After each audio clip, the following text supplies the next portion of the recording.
Everyone, welcome again to our YouTube channel the GS solver. दोस्तों, आज की इस वीडियो में हम फिर से बीपीएससी एईडीओ के लिए एक और क्लास लेके आ चुके हैं।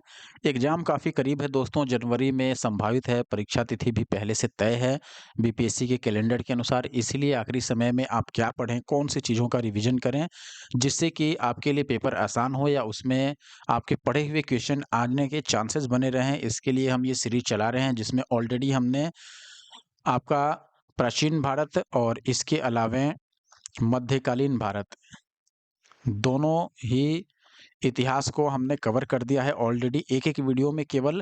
और सारे वन लाइनर क्वेश्चन जो अभी तक बीपीएससी प्री में या बीपीएससी एएसओ या असिस्टेंट के पेपर में इवन सीडीपीओ एग्जाम में भी पूछे गए पिछले 10 से 15 वर्षों के क्वेश्चन हम इसमें शामिल कर रहे हैं। और अभी हम जो टॉपिक या फिर सब्जेक्ट कवर कर रहे हैं ये है पर्यावरण यानी कि एनवायरनमेंट। और इससे रिलेटेड जो भी क्वेश्चन अभी तक बीपीएससी ने पूछा है वो सारे क्वेश्चन हम कवर करेंगे दोस्तों। तो जब आप प्रीवियस ईयर पूरे क्वेश्चन कर लेते हैं तब आपको मन में एक भरोसा रहता है कि हमने क्वेश्चन पढ़ा है जहां से क्वेश्चन आ सकते हैं। तो नया कुछ भी नहीं है, बस जो पहले पूछा गया है उसी से रिवाइज करना है। और आखिरी के जो आप समय बचे हैं इसमें अगर आप नया या कोई सिलेबस पढ़ने की कोशिश करते हैं तो निश्चित तौर पर उससे ज़्यादा फायदा होगा कि अगर आप प्रीवियस ईयर क्वेश्चन कर लें तो इसीलिए मैं प्रीवियस ईयर क्वेश्चन ही लेके आ रहा हूं। और ये घटना चक्र की बुक है जो लेटेस्ट इन्होंने एईडीओ के लिए ही लॉन्च करी थी, उसी के क्वेश्चंस को हम कवर कर रहे हैं। इसमें नोट्स नहीं मिलता है, लेकिन जो भी इंपॉर्टेंट चीज़ें होती हैं उसको ये टेबल फॉर्म में दे देते हैं जिससे एक जगह आपको याद करने में आसानी हो। इसके अलावा वन लाइनर फॉर्मेट में सारे पीवाईक्यू आपको देखने को मिल जाएंगे। तो हम एक ही वीडियो में इस बार भी कोशिश करेंगे कि पूरे एनवायरनमेंट के क्वेश्चन को कवर कर लें। तो आई होप कि आप वीडियो कंप्लीट देखेंगे। वीडियो अच्छी लगे दोस्तों तो वीडियो को लाइक कर दीजिएगा। और अगर आप हमारे YouTube channel the GS solver पे नए हैं, आपने सब्सक्राइब नहीं किया है, तो ऐसे और वीडियो देखने के लिए हमारे YouTube channel the GS solver को सब्सक्राइब कर लीजिए। क्लास की पीडीएफ आपको हमारे Telegram group the GS solver पे मिल जाएगी। पिछले जो 2 वीडियो हैं मध्यकालीन भारत और प्राचीन भारत की, उसकी पीडीएफ नहीं डाली गई थी, लेकिन आप अब देखेंगे इस समय तो आपको पीडीएफ अवेलेबल है। हमारे टेलीग्राम द जीएस सॉल्वर पे जाके आप पीडीएफ डाउनलोड करके रिवाइज कर सकते हैं। मैं स्टार्ट कर रहा हूँ वीडियो को। आई होप कि आप वीडियो को लाइक ज़रूर करेंगे। देख सकते हैं दोस्तों यहाँ पर पर्यावरण यानी कि एनवायरनमेंट हम स्टार्ट कर रहे हैं। सबसे पहला इसमें जो अपना चैप्टर है या टॉपिक है पर्यावरण, पारिस्थितिकी और जलवायु परिवर्तन। इससे संबंधित यहाँ पर क्वेश्चन मिलेंगे। यहाँ पर किस एग्जाम में वो पूछा गया वो आपको लिखा हुआ मिल जाएगा। यहाँ पर आपको आंसर देखने को मिल जाएगा। तो हम स्टार्ट करते हैं। देखिए दोस्तों, अब पहला क्वेश्चन है पर्यावरण बनता है किससे? पर्यावरण दोस्तों बनता है जीवीय घटकों से और साथ में अजैव घटकों से।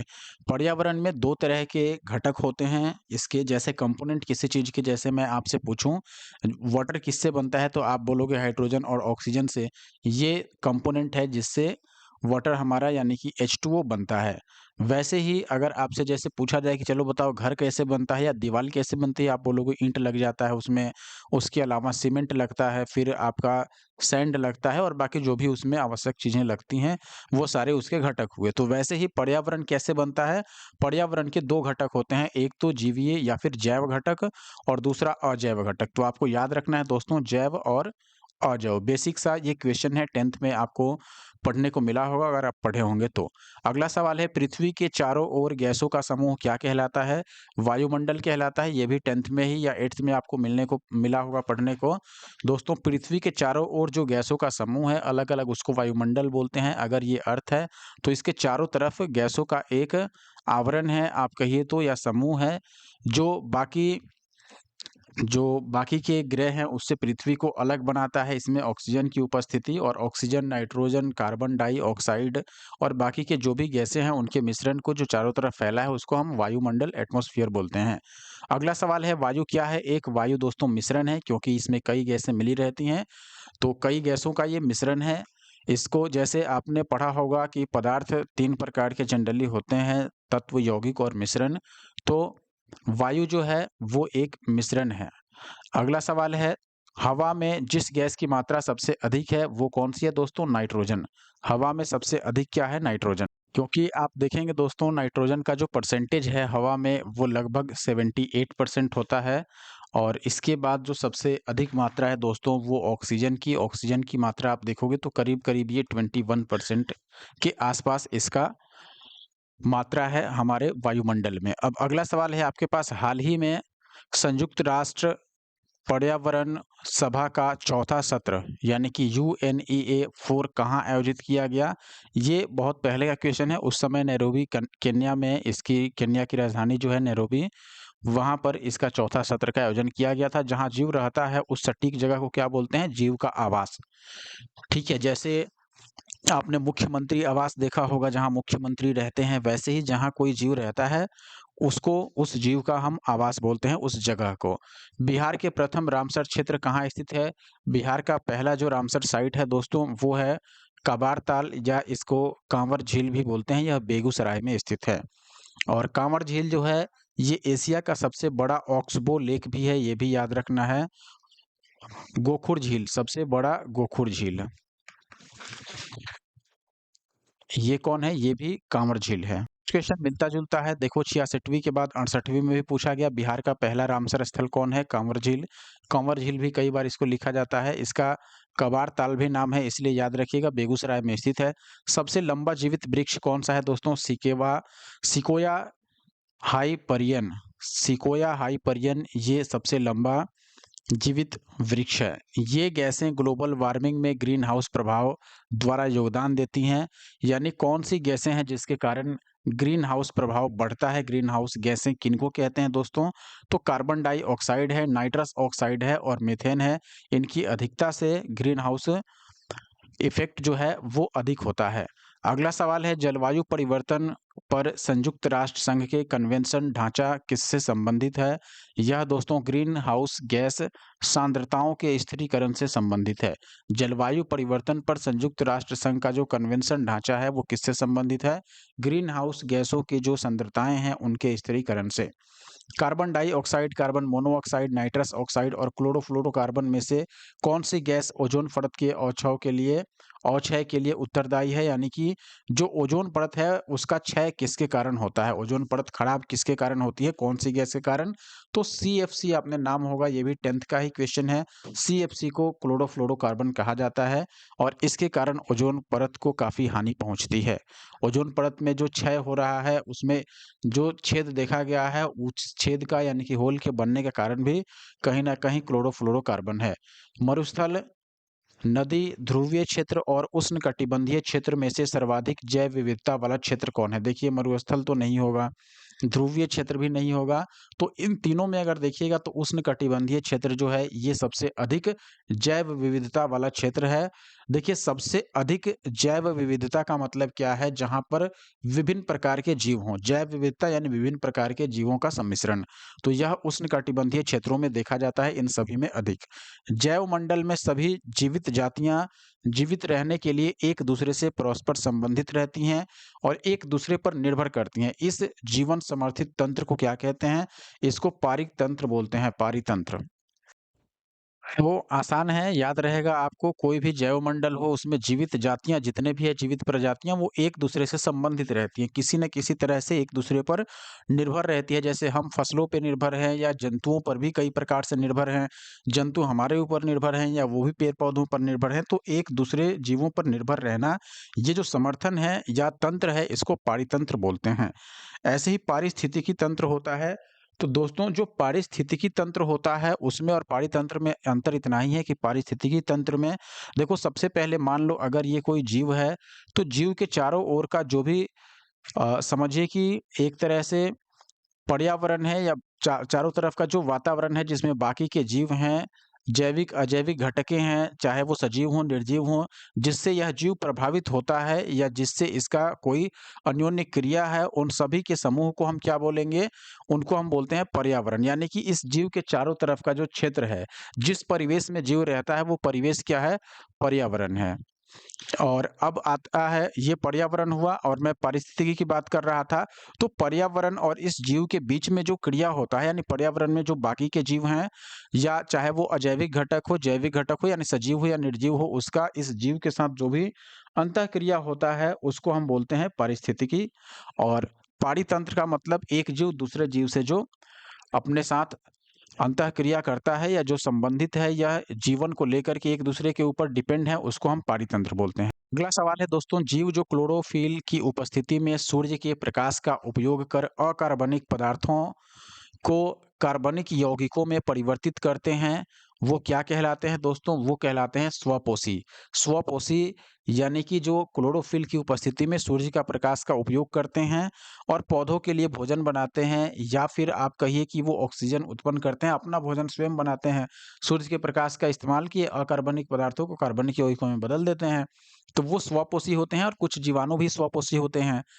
अब है पारितंत्र में ऊर्जा का प्रवाह होता है एक दिशिक। पारितंत्र में दोस्तों ऊर्जा का प्रवाह एक ही दिशा में होता है, ना कि 2-3 दिशाओं में। एक ही दिशा का मतलब ये याद रखना है दोस्तों, टीआरई 2023 में पूछा गया है, यानी टीचर वाले एग्जाम में। और ध्यान दीजिएगा कि पारितंत्र में हमेशा ऊर्जा एक ही दिशा में प्रवाहित होती है। खासकर यह उत्पादकों से जो ऊर्जा का उच्च स्तर होता है उस दिशा में प्रवाहित होती है। अगला सवाल है, पारितंत्र के संघटक हैं, मैंने बोला था जैविक और अजैविक, यानी कि जैव और अजैव दो घटक हैं। अजैव में या अजैविक में हवा, जल, मिट्टी ये सब है। जैविक में उत्पादक हैं, उपभोक्ता हैं, अपघटक हैं। आहार श्रृंखला में शाखान्वित श्रृंखला को क्या कहते हैं दोस्तों? आहार श्रृंखला में जो श्रृंखला बनती है, इस तरीके से आपने देखा होगा कि जो जानवर है वो पत्ते खा रहा है या फिर वो घास-फूस को खा रहा है, और उस जानवर से या पक्षी से बड़े जो जानवर हैं, वो छोटे जानवर को खाते हैं। मानव जो है वो सब कुछ खा जाता है। तो इस तरीके का जो जाल बनता है उसको हम आहार जाल बोलते हैं। अगला सवाल है आपके पास, हरे पौधे सूर्य के प्रकाश की ऊर्जा का डैश ग्रहण करते हैं और उसे खाद्य ऊर्जा में परिवर्तित करते हैं। दोस्तों 1% ध्यान रखना है, ये हमने पहले भी पढ़ा है आई थिंक, और मैंने पढ़ाया भी है कि जो सूर्य का प्रकाश होता है या फिर सौर ऊर्जा जो होता है, शायद हमने वर्ल्ड ज्योग्राफी में पढ़ा है, सौर ऊर्जा जो होता है, अब समझिए कि सौर ऊर्जा जितना पृथ्वी पर आता है उसका केवल और केवल 1% ही पेड़ पौधों द्वारा इस्तेमाल किया जा पा रहा है। यानी कि केवल 1% पेड़ पौधे उसका इस्तेमाल करते हैं अपना भोजन बनाने के लिए। बाकी ऐसे ही इधर-उधर है, इसीलिए सरकार भी चाहती है कि सौर ऊर्जा को अधिक से अधिक बढ़ाया जाए। इसके उपयोग को लेकर के, क्यों बाकी तो वेस्ट ही जा रहा है, नहीं इस्तेमाल कर रहे हैं तो हम। तो इसीलिए 1% तो पौधे इस्तेमाल कर लेते हैं अपना भोजन बनाने में, यानी कि प्रकाश संश्लेषण के दौरान, और बाकी 99% ऐसे ही रह जाता है। तो ये ध्यान रखना है कि पौधे पूरे सौर ऊर्जा का 1% ही इस्तेमाल कर पाते हैं। अब अगला सवाल है आपके पास, ये आहार श्रृंखला में प्रथम पोषी स्तर पर मौजूद होते हैं। देखिए हमेशा आहार श्रृंखला में सबसे नीचे होते हैं कौन? पहले पोषी स्तर पर स्वपोषी, जो अपना भोजन स्वयं बनाते हैं। यानी कि कोई तो ऐसा हो जो दूसरे पर डिपेंड नहीं हो, तो स्वपोषी दूसरे पर डिपेंड नहीं रहते हैं, ये अपना भोजन स्वयं बनाते हैं और फिर ये दूसरों का भोजन भी बन जाते हैं। अब देखिए पारिस्थितिकी तंत्र में वाई आकार का ऊर्जा प्रवाह मॉडल प्रस्तावित किया गया था, किसके द्वारा? ओडम के द्वारा। ओडम ने वाई आकार का ऊर्जा प्रवाह मॉडल प्रतिपादित किया था या उसका प्रस्ताव दिया था। अगला सवाल है ओडम, नाम याद रखना है, ओडम। एक पोषी स्तर से दूसरे पोषी स्तर तक ऊर्जा की खपत होती है 10%। देखिए एक पोषी स्तर पर यहाँ मान लो ऊर्जा अगर 50 है, इसके ऊपर वाले में इसको भेजना है, तो जब ये एनर्जी ट्रांसफर करता है ऊपर वाले में, तो 50% का 10% खर्च हो जाता है। यानी कि यहाँ पर 50 का 10 अगर 5 होता है तो यहाँ 45 यूनिट ही एनर्जी पहुँच पाएगा। बाकी के जो 10% एनर्जी वेस्ट गई यहाँ पर, वो खपत हो जाती है ऊर्जा को ट्रांसफर करने में। अगला सवाल है, पारिस्थितिकी ऊर्जा तंत्र में ऊर्जा के प्रवाह का 10% नियम किसने दिया था? जो अभी हमने पढ़ा, ये नियम दिया था दोस्तों लिंडमैन ने। लिंडमैन ने 10% का ऊर्जा जो खपत होता है इसका नियम दिया था। आगे बढ़ते हैं दोस्तों, अब है अपने पास वन एवं वन्य जीव से संबंधित प्रश्न अब करेंगे, जो सेकंड चैप्टर है यहाँ पर। देखिए 2025 अंतर्राष्ट्रीय वन दिवस का विषय क्या था? 2025 अंतर्राष्ट्रीय विषय का वन दिवस क्या था? हालाँकि आप देखिएगा ये 63वीं बीपीएससी का प्रश्न है, तो यहाँ पर इन्होंने चेंज करके 2025 बना दिया है, क्योंकि 2025 में अगर क्वेश्चन पूछा जाए तो आप क्या आंसर देंगे? तो 2025 के अंतर्राष्ट्रीय वन दिवस का थीम याद रख लिए। थीम क्या है इसका? वन और भोजन, यानी कि फॉरेस्ट एंड फूड। और ये मनाया कब जाता है ये भी याद रखिए, अंतर्राष्ट्रीय वन दिवस प्रत्येक वर्ष 21 मार्च को मनाया जाता है। अब इस देखिए आईएसएफआर का रिपोर्ट देख लीजिए। आईएसएफआर का जो लास्ट रिपोर्ट आया था वो 2024 में आया था, और 2024 में जो रिपोर्ट आया वो 2023 का आया था। तो 2024 का रिपोर्ट 2025 में आना चाहिए, अभी तक तो नहीं आया। तो देखिए आगे कब आता है, और 2023 का भी रिपोर्ट 2024 में आखिरी समय में आया था, लेट 2024 आप कह सकते हैं। तो आईएसएफआर क्या है पहले ये समझ लीजिए। India state of forest report. तो India state of forest report ये 2023 जो है ये रिलीज किया गया था 2024 में। इसके अनुसार देश में कुल वन आवरण एवं वृक्षावरण का क्षेत्रफल जो है, वन आवरण एवं वृक्षावरण का क्षेत्रफल यानी वन और वृक्ष मिला करके टोटल एरिया कितना है भारत में, तो ये एरिया आप यहाँ पर देख सकते हैं 8,27,356.95 वर्ग किलोमीटर है।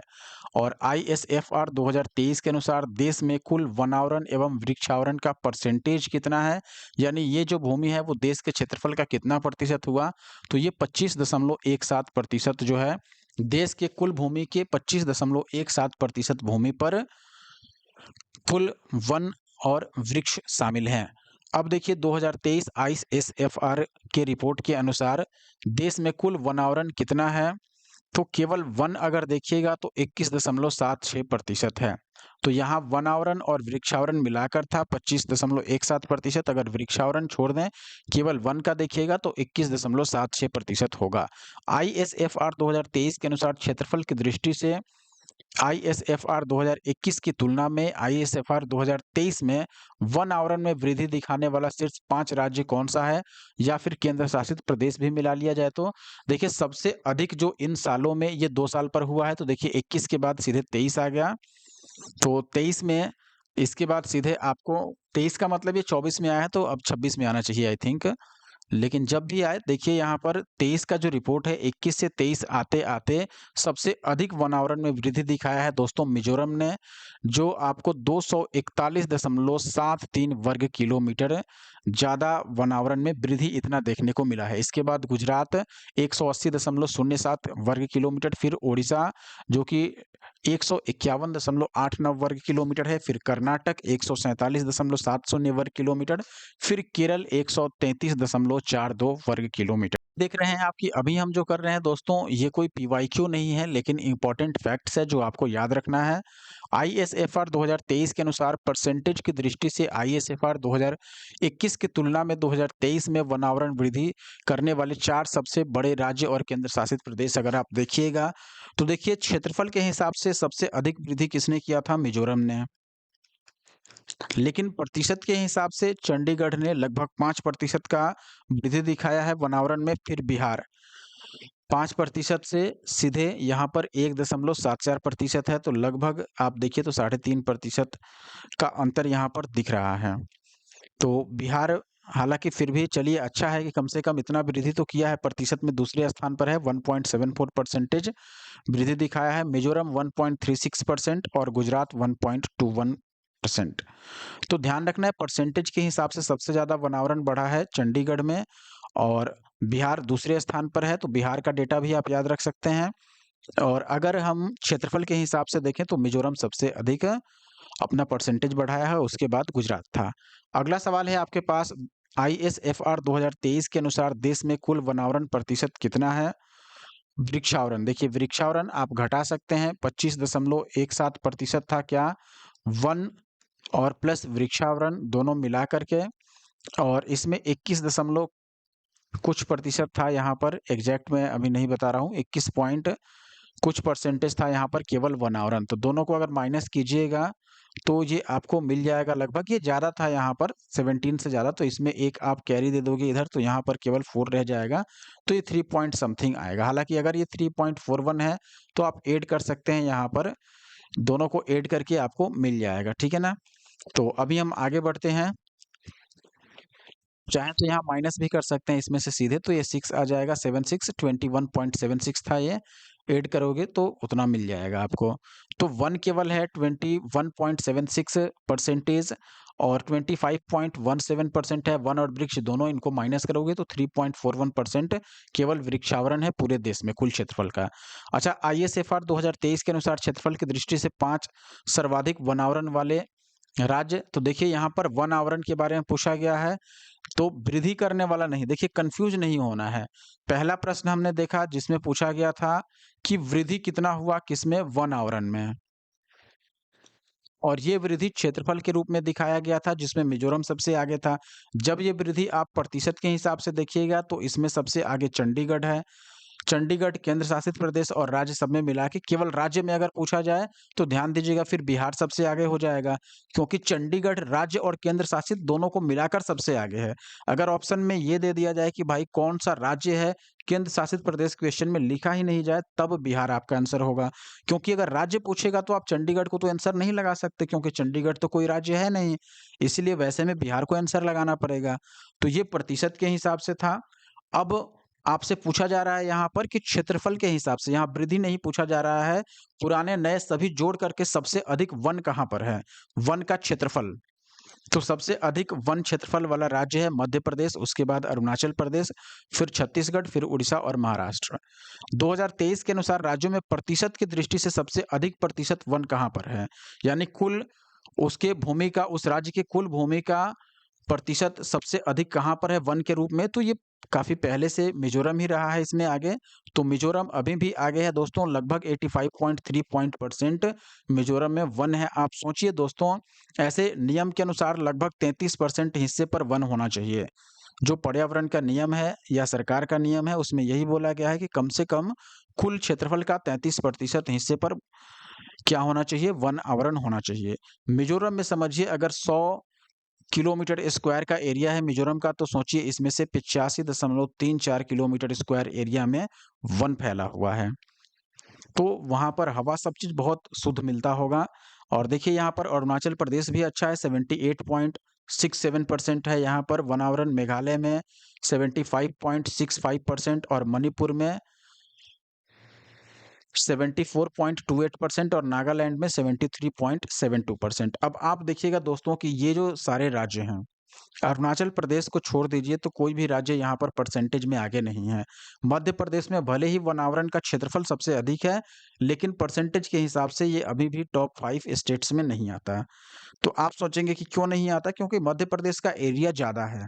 तो एरिया ज़्यादा होने से अब देखिए इनका एरिया कम है, कम एरिया में थोड़ा-सा ही अगर य इनके पास में समझिए कि वन आवरण है तो वो परसेंटेज हाई कर देगा, लेकिन जहाँ एरिया अधिक है, वहाँ वन आवरण भी अधिक होगा बहुत जाके, तब उनका परसेंटेज बढ़ेगा।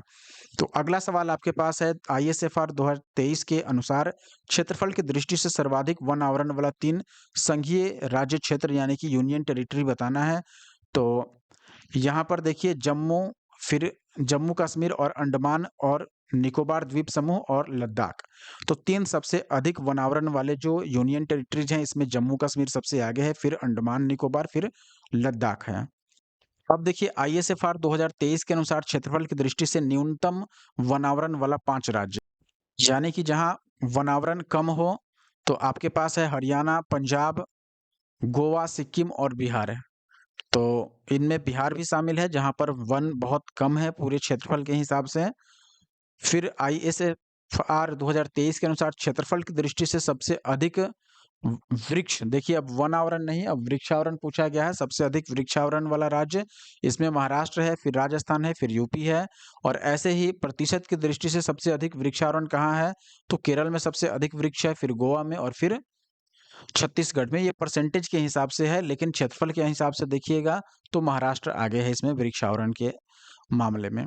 अब देखिए 2023 आईएसएफआर रिपोर्ट के अनुसार प्रतिशत की दृष्टि से सर्वाधिक वृक्षावरण किस संघीय क्षेत्र में है? तो चंडीगढ़ में सबसे अधिक है, फिर दिल्ली में, फिर जम्मू कश्मीर में।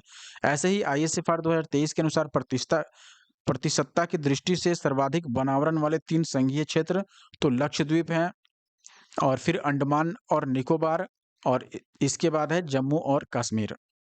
जम्मू कश्मीर। नेक्स्ट है आपके पास दोस्तों आईएसएफआर 2023 के अनुसार कुल वृक्षावरण एवं वनावरण क्षेत्र की दृष्टि से सर्वाधिक क्षेत्रफल वाले 5 राज्य, यानी कि ओवरऑल मिलाकर के सबसे अधिक वन और वृक्ष कहाँ है? मध्य प्रदेश में सबसे अधिक है, उसके बाद अरुणाचल प्रदेश में, फिर महाराष्ट्र, छत्तीसगढ़ और उड़ीसा। और ऐसे ही अगर 2023 का रिपोर्ट देखिए, सर्वाधिक वन आवरण प्रतिशतता वाला राज्य या संघीय क्षेत्र पूछा जाए तो ये हो जाएगा आपका लक्षद्वीप। प्रतिशत के हिसाब से सबसे अधिक यहाँ वन आवरण है। आपके मन में मेरे जैसा एक डाउट आ गया होगा कि अभी तो आपने कहा कि मिजोरम है सबसे आगे, तो देखिए यहाँ संघीय क्षेत्र पूछा गया है, यानी कि यूनियन टेरिटरीज, इसलिए यहाँ पर लक्षद्वीप आगे है। लेकिन अगर राज्यों में पूछा जाए तो राज्यों में सबसे अधिक है सबसे आगे कौन सा है? मिजोरम, जहाँ पर प्रतिशत सबसे अधिक है वन का, और क्षेत्रफल के हिसाब से मध्य प्रदेश सबसे आगे है। अब आ जाइए 2023 की रिपोर्ट के अनुसार ही सर्वाधिक वनावरण प्रतिशत वाला राज्य देखिए, यहाँ पर राज्य पूछ ही दिया, मिजोरम 85.34%।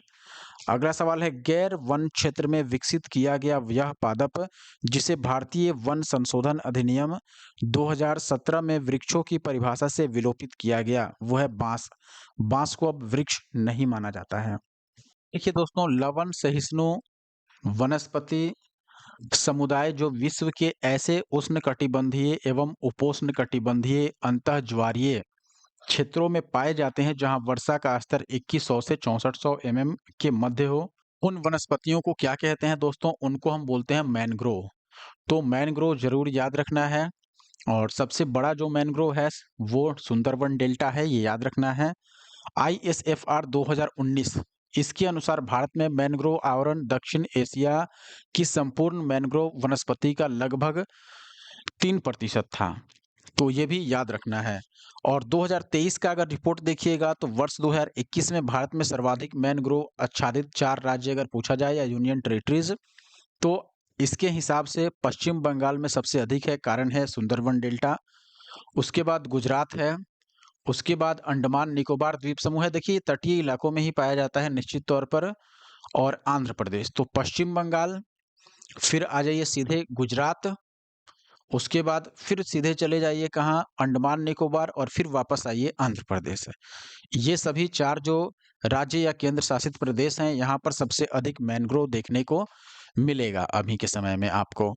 और पूरे एशिया में जितना मैनग्रोव है उसका भारत में मैनग्रोव से क्या प्रतिशत है? तो भारत का जो है वो पूरे एशिया का लगभग 3% मैनग्रोव भारत में है। अगला सवाल है, ISFR रिपोर्ट 2023 के अनुसार 2021 में 4 सर्वाधिक मैनग्रोव आच्छादित जिले अगर पूछे जाएं तो दक्षिण 24 परगना पश्चिम बंगाल का जिला है, उसके बाद कच्छ गुजरात का जिला है, फिर उत्तरी अंडमान अंडमान निकोबार द्वीप समूह में स्थित है, और जामनगर गुजरात का जिला है। इसके बाद आइए 2023 की रिपोर्ट के अनुसार भारत में मैनग्रोव आच्छादित 4 राज्य या संघीय क्षेत्र, तो ये तो हमने देख ही लिया, मुझे लगता है कि ये हमने देख लिया है कि पश्चिम बंगाल सबसे पहले, फिर गुजरात, फिर अंडमान निकोबार, और फिर आंध्र प्रदेश। और ये भी सेम ही क्वेश्चन हो गया, 24 परगना, कच्छ, उत्तरी अंडमान और केंद्रपारा, तो ये क्वेश्चन सेम है। 2023 का रिपोर्ट के अनुसार जिले पूछे गए हैं, तो ये हटाइए, ये तो सेम है। यहाँ पर आ जाइए अब, 2023 के रिपोर्ट के अनुसार उत्तर प्रदेश में कुल वनावरण कितना है दोस्तों? आप देखिएगा यहाँ पर 15,045.80 वर्ग किलोमीटर है, जो राज्य के कुल भौगोलिक क्षेत्रफल का लगभग 6.24% है, बहुत कम है, होना चाहिए था लगभग 33% मिनिमम। फिर उत्तर प्रदेश में कुल वृक्षावरण देखिएगा तो ये 8,950.92 है, जो कुल क्षेत्रफल का यानी यूपी के कुल क्षेत्रफल का 3.72% है।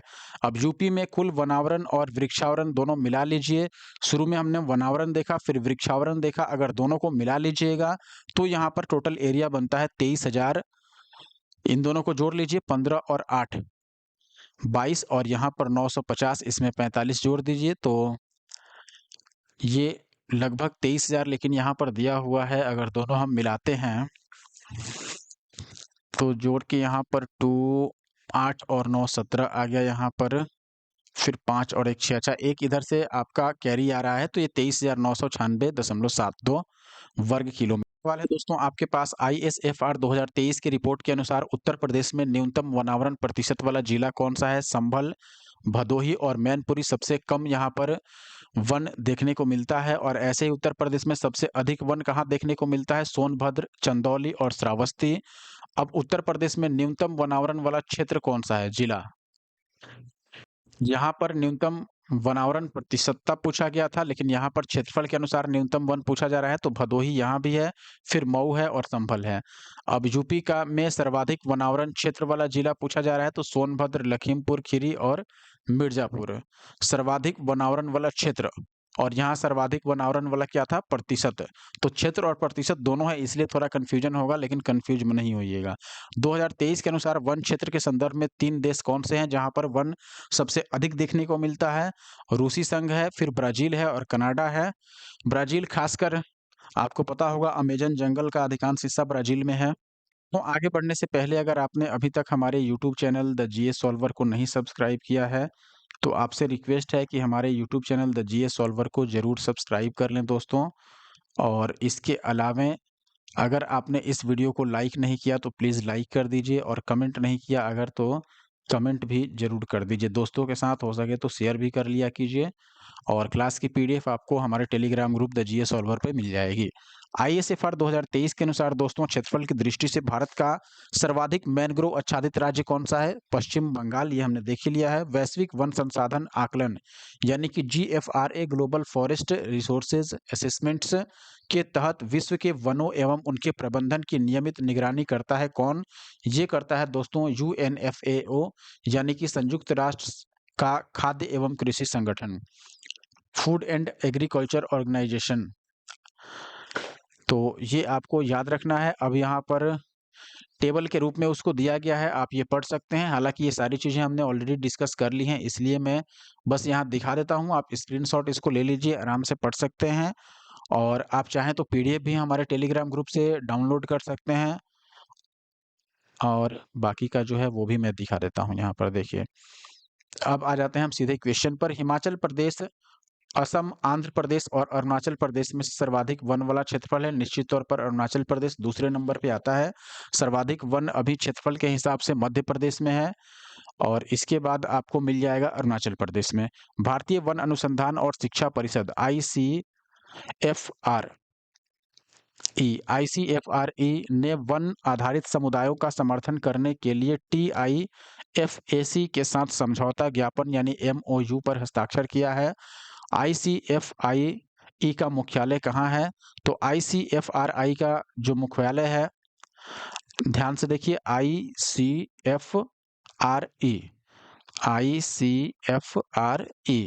इसका जो मुख्यालय है वो देहरादून में है। आपने पढ़ा भी होगा, बहुत पुराना सवाल है, रेलवे का फेवरेट सवाल है।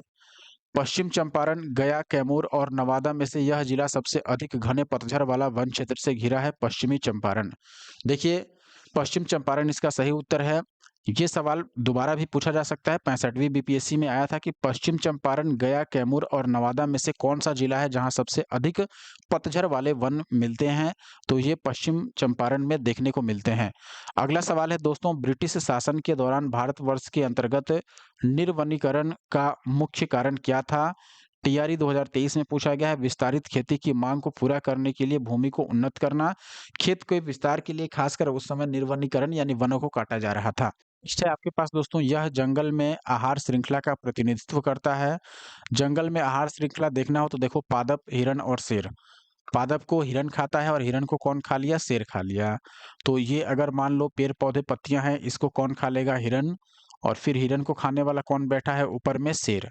तो ये एक आहार श्रृंखला को दर्शाता है।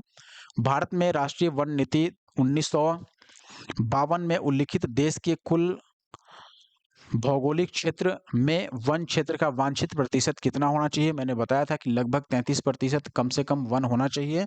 तो ये 33.33% है यहाँ पर, यानी कि 1/3 समझ लीजिए तो होना चाहिए वन।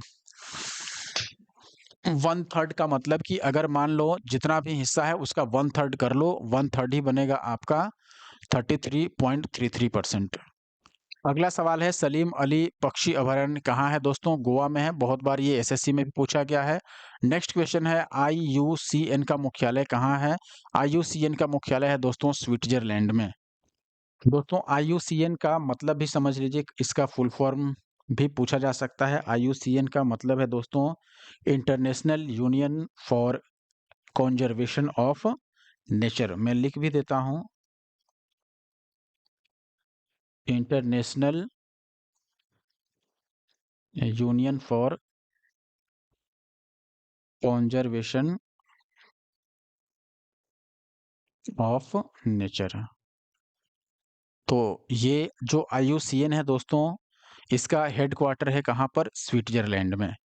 अगला सवाल है दोस्तों, भारत में उष्णकटिबंधीय वर्षा वन कहाँ पर पाए जाते हैं? कर्नाटक और केरल में। प्रजाति जो जेरार्क उत्तराधिकारी में अग्रणी प्रजाति के रूप में कार्य करती है दोस्तों, जेरार्क उत्तराधिकारी में सबसे आगे माना जाता है लाइकेन को। लाइकेन के बारे में काफी इंपॉर्टेंट क्वेश्चन कई बार देखने को मिलते हैं, लाइकेन क्या होता है ये भी पूछा जाता है। लेकिन दोस्तों कवक और शैवाल का मिश्रण होता है, शैवाल और कवक, यानी दोनों एक दूसरे के साथ इसमें सहजीवी के रूप में रहते हैं, उसको ही लाइकेन कहा जाता है। जिसमें शैवाल आप समझिए तो प्रकाश संश्लेषण जैसा काम करता है, कवक बाकी मिनरल्स प्रोवाइड कराता है। रामसर कन्वेंशन संबंधित है किससे? आर्द्र भूमि के संरक्षण से। यह यथास्थान इन सिटू संरक्षण के अंतर्गत शामिल नहीं है। बोटेनिकल गार्डन जो है वो इन सिटू संरक्षण के अंतर्गत शामिल नहीं है। बोटेनिकल गार्डन कहाँ है, ये आपके लिए एक होमवर्क है, आप जरूर मुझे कमेंट बॉक्स में बताइएगा। राज्य जिसने गिद्ध संरक्षण की राष्ट्रीय कार्य योजना के प्रस्ताव पर राज्य स्तरीय गिद्ध संरक्षण समिति का गठन गिद्ध संरक्षण के लिए किया। 69वीं बीपीएससी में आया था दोस्तों, ये तमिलनाडु राज्य है जिसने गिद्ध संरक्षण के लिए राष्ट्रीय कार्य योजना के प्रस्ताव पर राज्य स्तरीय गिद्ध संरक्षण समिति का गठन किया, जिससे कि गिद्धों का संरक्षण किया जा सके। अगला सवाल है दोस्तों, तिलियार डेबी जो कि दुनिया के पहले पादप परागकणों के जीवाश्म हैं, जिन्हें टिलियार डेम्बिड्स कहा जाता है, वो कहाँ पर खोजे गए हैं? ये खोजे गए हैं दोस्तों रूस में, तो ये याद रखना है, तिलियार डेम्बी। अगला सवाल है, राष्ट्रीय उद्यान वन्यजीव अभयारण्य जो कि बिहार में है, तो यहाँ पर वाल्मीकि राष्ट्रीय उद्यान पश्चिम चंपारण में है, भीम बांध वन्यजीव अभयारण्य, ये दोनों ही दोस्तों बिहार में स्थित है। नेक्स्ट क्वेश्चन देखिएगा, निम्नलिखित कथन गंगा की डॉल्फिन के विषय में सही है? तो ये कथन जो है ये इसके बारे में सही है। गंगा डॉल्फिन के बारे में देखिए, गंगा नदी डॉल्फिन को आईयूसीएन की रेड लिस्ट के तहत लुप्तप्राय के रूप में वर्गीकृत किया गया है। इसके पास क्रिस्टलीय नेत्र लेंस नहीं है और दिशा ज्ञान और शिकार इको लोकेशन के माध्यम से किया जाता है। इसे भारत के राष्ट्रीय जलीय जीव के रूप में मान्यता दी गई है। ये प्रश्न तो कई बार पूछा गया है कि इसे कौन सा भारत का राष्ट्रीय जलीय जीव है, तो ये है गंगा डॉल्फिन। समुद्री जैव विविधता के दृष्टिकोण से दुनिया का सबसे समृद्ध क्षेत्र जिसमें मुहाना, समुद्र तट, निकटवर्ती पर्यावरण के जंगल, फिर समुद्री घास, मूंगा चट्टान, खारे दलदल और मैंग्रोव के साथ 21 द्वीप शामिल हैं। तो आपको बताना है कि समुद्री जैव विविधता के दृष्टिकोण से, क्वेश्चन ध्यान से समझिए, समुद्री जैव विविधता के दृष्टिकोण से दुनिया का सबसे समृद्ध क्षेत्र किस प्रकार से समृद्ध? जहां पर नदियों का मुहाना भी है, समुद्र तट भी है और पर्यावरण के जंगल भी हैं, समुद्री घास भी है, मूंगा वाले चट्टान भी हैं, खारे दलदल भी हैं, मैंग्रोव भी हैं। तो इस तरह से 21 द्वीप शामिल हैं यहाँ पर। वो कौन सा जगह है? वो है दोस्तों मन्नार की खाड़ी जीवमंडल रिजर्व सेंटर, मन्नार की खाड़ी जीवमंडल रिजर्व सेंटर। देखिए दोस्तों, यहाँ पर अब हमें पढ़ना है अभयारण्य, राष्ट्रीय उद्यान, जैव मंडल रिजर्व और रामसर साइट्स। तो ये आप देखिएगा, यहाँ पर भारत के कुछ प्रमुख जैव मंडल रिजर्व दिए गए हैं, जिसमें पहले आपको उसका नाम, फिर उसका क्षेत्रफल और स्थापना। तो सबसे पहला है अचान कमार अमरकंटक, इसका क्षेत्रफल यहाँ पर दिया गया है आपको 3835.51 वर्ग किलोमीटर और इसकी स्थापना की गई थी 2005 में। अब यहाँ पर अगस्त्यमाला है जिसका क्षेत्रफल लगभग 3500 वर्ग किलोमीटर है, 2001 में इसकी स्थापना हुआ था। दिहांग दिबांग है, दिहांग दिबांग ये है 5111.50 वर्ग किलोमीटर, 1998 में इसकी स्थापना करी गई थी। डिब्रू साइखोवा है, डिब्रू साइखोवा असम में है।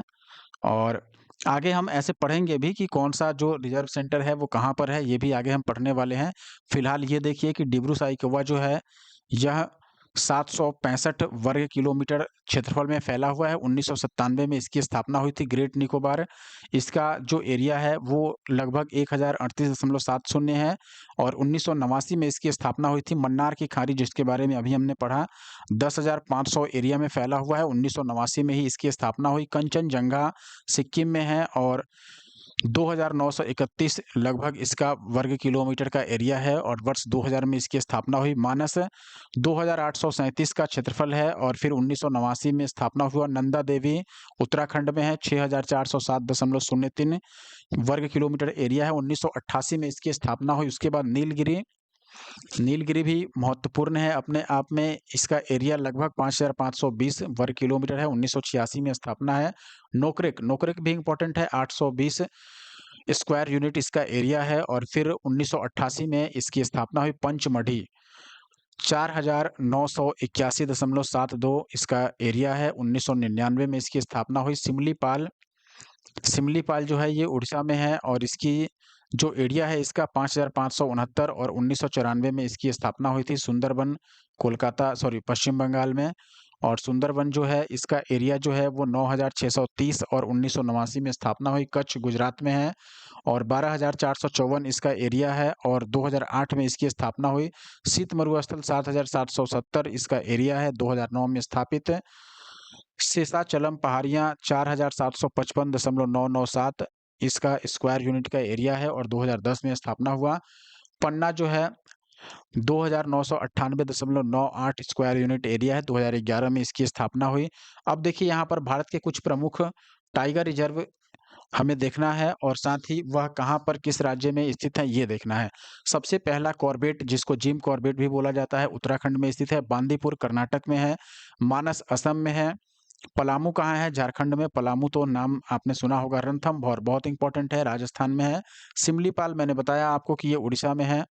देखिए सुंदरबन पश्चिम बंगाल में है। कान्हा नेशनल पार्क भी है और ये आपका मध्य प्रदेश में है। मेलघाट महाराष्ट्र में है। पेरियार, पेरियार व्यक्ति थे बहुत ही फेमस, उनके नाम पर पेरियार नदी भी है। पेरियार आपका नेशनल पार्क भी है या रिजर्व आप कह लो, रिजर्व सेंटर, ये केरल में है। सरिस्का नेशनल पार्क बहुत इंपॉर्टेंट है, राजस्थान में है।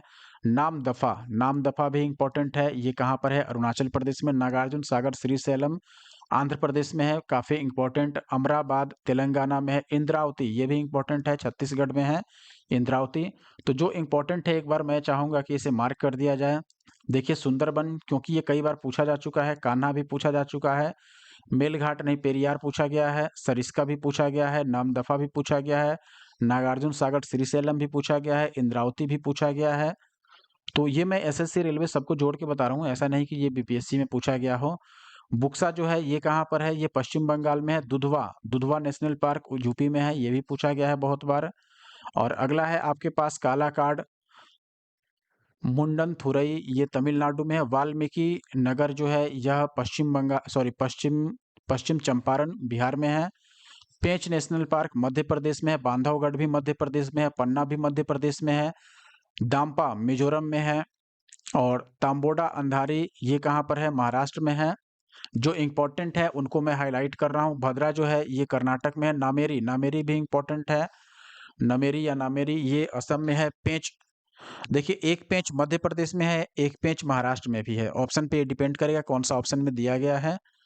और सतपुरा ये मध्य प्रदेश में है। सतपुरा रेंज भी है और ये भी इम्पोर्टेंट है।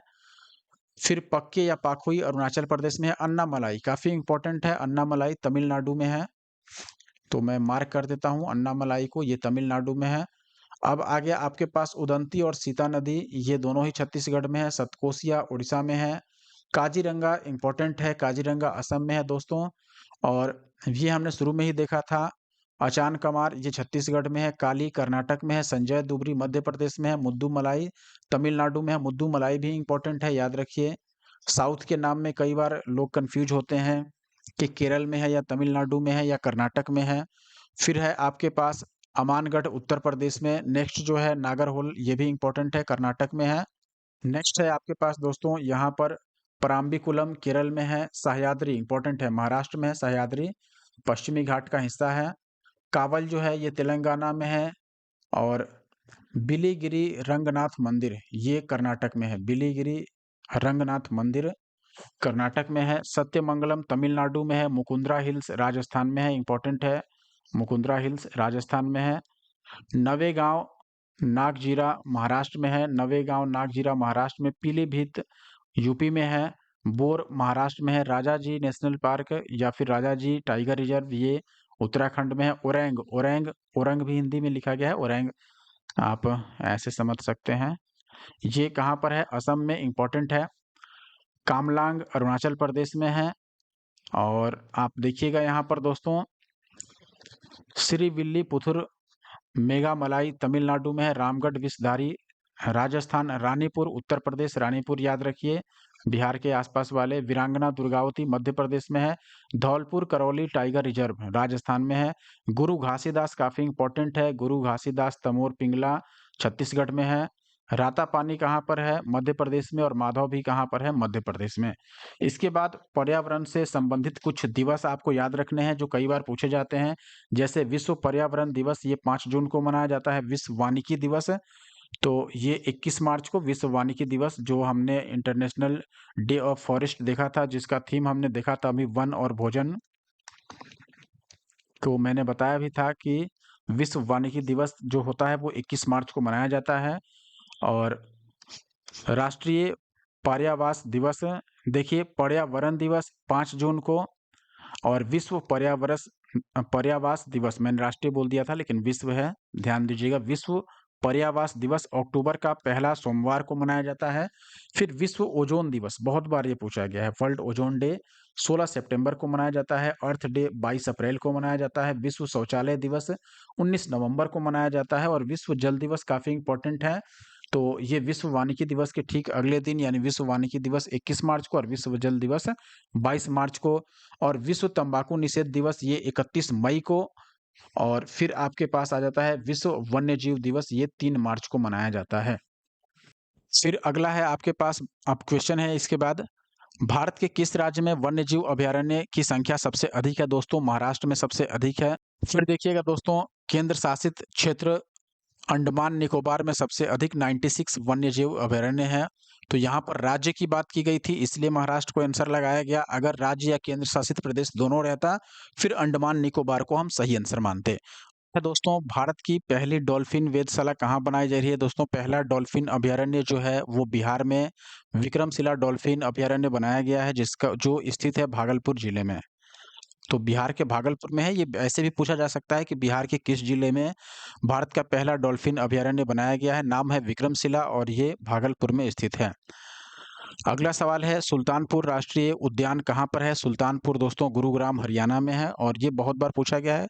हरियाणा में जो सबसे फेमस है वो सुल्तानपुर ही है। अगला सवाल है, हाल ही में चीन ने सक्तेंग वन्यजीव अभयारण्य के आसपास के क्षेत्रों पर अधिकारों का दावा किया है, यह दावा करते हुए कि यह एक विवादित क्षेत्र है। यह वन्यजीव अभयारण्य कहाँ पर है दोस्तों? यह भूटान में है। सक्तेंग वन्यजीव अभयारण्य याद रखिए, बहुत इंपॉर्टेंट है दोस्तों, ये करंट से रिलेटेड है, इसलिए सक्तेंग वन्यजीव अभयारण्य भूटान में है। बीपीएससी के री एग्जाम में 67वीं के री एग्जाम में यह पूछा गया था। कौन सा वन्यजीव अभयारण्य बिहार के मुंगेर जिले में स्थित है? भीम बांध। भीम बांध आपने देखा भी था, पहले भी ये आ चुका है। भीम बांध बिहार के मुंगेर जिले में है। अगला है, किसने बिहार में गिद्ध संरक्षण योजना शुरू की दोस्तों? तो वाल्मीकि टाइगर रिजर्व जो पश्चिम चंपारण में है, या पश्चिमी चंपारण आप कह सकते हैं, वेस्ट चंपारण, उसने शुरू किया है, यानी कि वाल्मीकि टाइगर रिजर्व ने शुरू किया है गिद्ध संरक्षण योजना। समस्त विश्व में बाघों की सर्वाधिक आबादी भारत में है। इनकी अनुमानित संख्या कितनी है? अगर 2022 का रिपोर्ट देखिएगा तो अनुमानित जो इनकी संख्या है दोस्तों ये है 3682। ये यहाँ पर किताब में अच्छी चीज ये की गई है कि क्वेश्चन भले ही 40वीं बीपीएससी का हो, जबकि आंसर जो दिया गया है इस क्वेश्चन का वो लेटेस्ट रिपोर्ट के अनुसार दिया गया है। तो लेटेस्ट रिपोर्ट के अनुसार भारत में बाघों की कुल संख्या कितनी है दोस्तों? 3682, जो विश्व के कुल बाघों के क्षेत्रफल का, सॉरी, बाघों की संख्या का लगभग 75% है। तो ये आप ध्यान में रख सकते हैं। सही कथन क्या है? 67वीं बीपीएससी का है, भारत में बाघ परियोजना 1973 में चालू की गई थी, ये सही है। बाघ परियोजना बाघों को संरक्षित करने का एक कार्यक्रम है, ये भी याद रखना है। अगला सवाल है, बिहार की आर्द्र भूमि जिसे अक्टूबर 2020 में रामसर साइट नामित किया गया, 2023 का, हालांकि ये करंट अफेयर था उस समय का, आप देखिएगा, हालांकि 2020 में ही शामिल किया गया है, कंवर झील। और यह मैंने बताया भी था कि एशिया के सबसे बड़ी यह गोखुर झील है, ऑक्सबो लेक है। और ये कहाँ स्थित है? ये स्थित है दोस्तों बिहार के बेगूसराय जिले में, बेगूसराय। अब आगे देखते हैं, वैकल्पिक ऊर्जा से संबंधित प्रश्न है दोस्तों, लेकिन अभी तक अगर आपने हमारे YouTube channel the GS solver को नहीं सब्सक्राइब किया दोस्तों, तो आपसे रिक्वेस्ट है कि आप हमारे YouTube channel the GS solver को ज़रूर सब्सक्राइब कर लें ऐसे और वीडियो देखने के लिए। क्लास की पीडीएफ भी आपको निश्चित रूप से प्रोवाइड कराई जाएगी हमारे टेलीग्राम द जीएस सॉल्वर पे। अगला सवाल है, कौन वैकल्पिक ऊर्जा का सबसे बड़ा संग्रहागार है? यानी सबसे अधिक वैकल्पिक ऊर्जा कौन-सी है जो सबसे अधिक मात्रा में उपलब्ध है? निश्चित तौर पर सोलर एनर्जी है दोस्तों, सौर ऊर्जा। आपने देखा भी कि हरे पौधे अपने प्रकाश संश्लेषण के लिए जो सौर ऊर्जा का इस्तेमाल करते हैं, वो केवल और केवल 1% ही इस्तेमाल कर पाते हैं। सौर ऊर्जा प्राप्त किससे होती है? सूर्य से। अंतर्राष्ट्रीय सौर गठबंधन यानी आईएसए इंटरनेशनल सोलर अलायंस 10 मार्च 2018 को एशिया और प्रशांत क्षेत्र में सौर ऊर्जा परियोजना को बढ़ावा देने के लिए किस अंतर्राष्ट्रीय संगठन के साथ समझौते पर हस्ताक्षर किए हैं? एशियाई विकास bank ADB, Asian development bank के साथ।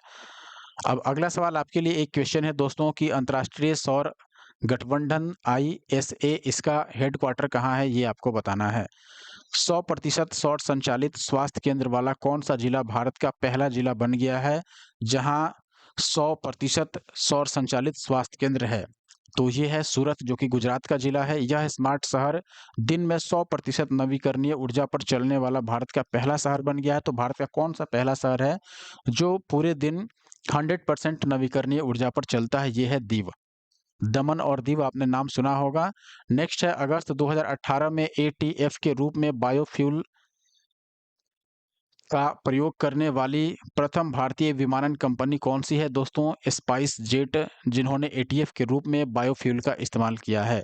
नवीकरणीय ऊर्जा का स्रोत कौन नहीं है? जीवाश्म ईंधन, क्योंकि इनको लाखों वर्ष लग जाते हैं बनने में। नवीकरणीय ऊर्जा का मतलब जो आसानी से जिसका नवीनीकरण हो सके। असिस्टेंट एग्जाम 2024 में आया था।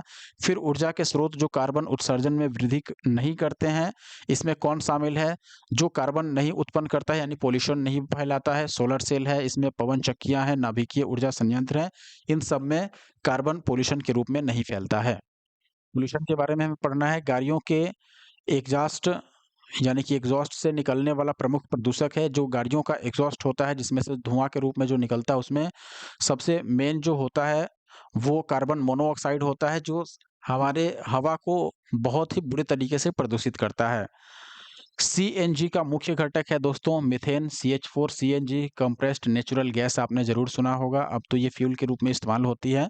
66वीं बीपीएससी री एग्जाम में पूछा गया है। वायु प्रदूषण नियंत्रण हेतु सितंबर 2018 में वायु यानी कि वायु वायु यानी कि वायु प्रणाली का शुभारंभ किस नगर ने किया था? दिल्ली ने किया था दोस्तों। अगला सवाल है, अम्ल वर्षा का घटक है यानी कि अम्ल वर्षा किसके कारण होता है? HNO3 और H2SO4 यानी कि सल्फ्यूरिक एसिड और यह है नाइट्रिक एसिड। तो अम्ल वर्षा होती है कारखानों से, औद्योगिक इकाइयों से। जो HNO3 और H2SO4 निकलता है वो जाके हवा में मिलते हैं और फिर उसके कारण अम्ल वर्षा होती है। अगला सवाल है आपके पास, दक्षिण एशियाई समुद्र क्षेत्र में तेल और रासायनिक प्रदूषण पर सहयोग के लिए केंद्रीय मंत्रिमंडल ने भारत और SACEP के बीच समझौता ज्ञापन MOU को मंजूरी दिया है। SACEP क्या है ये आपको बताना है। तो SACEP ये क्या है दोस्तों?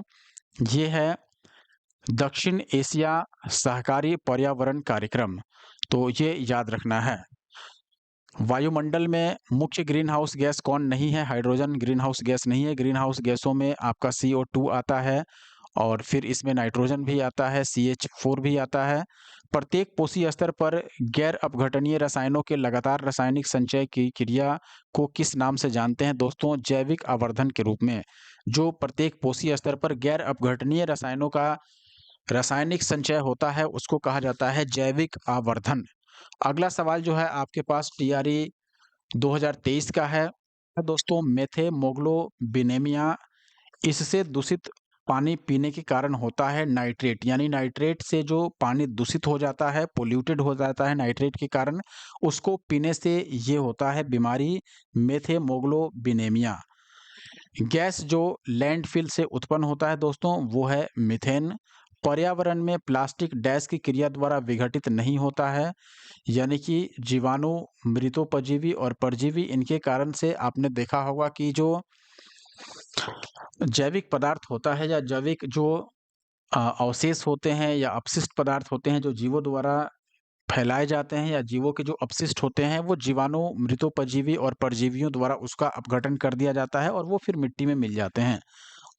लेकिन जो प्लास्टिक होता है दोस्तों, ये इनके द्वारा अपघटित नहीं किए जा सकते हैं।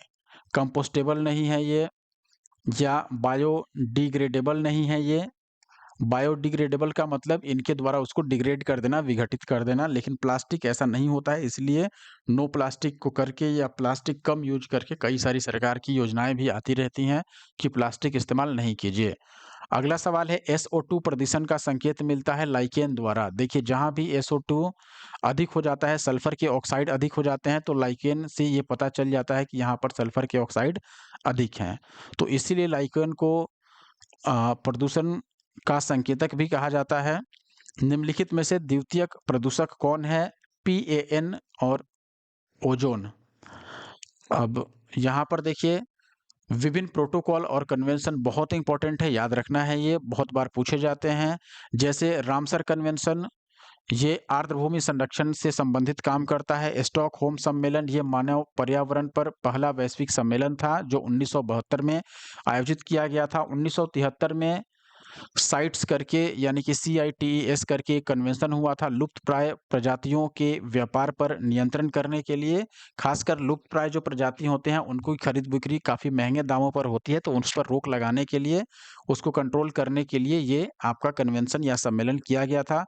बॉन कन्वेंशन दोस्तों प्रवासी प्रजातियों के संरक्षण को लेकर यह कन्वेंशन है। आप देखिएगा वियना कन्वेंशन ओजोन परत की सुरक्षा से संबंधित है। मॉन्ट्रियल प्रोटोकॉल बहुत बार पूछा गया है दोस्तों। मॉन्ट्रियल प्रोटोकॉल जो है यह ओजोन हानिकारक पदार्थों को कम करने को लेकर के है। ओजोन को हानि पहुंचाने वाले जो भी पदार्थ हैं उनका उपयोग कम से कम किया जाए, इसके लिए मॉन्ट्रियल प्रोटोकॉल है। बहुत बार ये पूछा गया है। बेसन कन्वेंशन जो है, बेसल कन्वेंशन, यह खतरनाक अपशिष्टों के अंतर्राष्ट्रीय परिवहन और उनके निपटान के नियंत्रण पर को लेकर के ये कन्वेंशन है। पर्यावरण और विकास पर संयुक्त राष्ट्र सम्मेलन, जलवायु परिवर्तन पर फ्रेमवर्क को लेकर के यह सम्मेलन किया जाता है।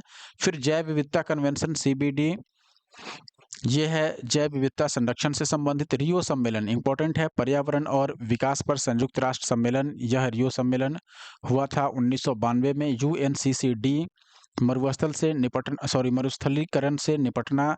क्योटो प्रोटोकॉल ये भी इंपॉर्टेंट है। Kyoto protocol green house gas उत्सर्जन में कटौती यानी ग्रीन हाउस गैसों के उत्सर्जन में कमी लाने के लिए है क्योटो प्रोटोकॉल। फिर है रॉटरडैम कन्वेंशन, यह खतरनाक रसायनों की पर पूर्व सूचना सहमति को लेकर के है।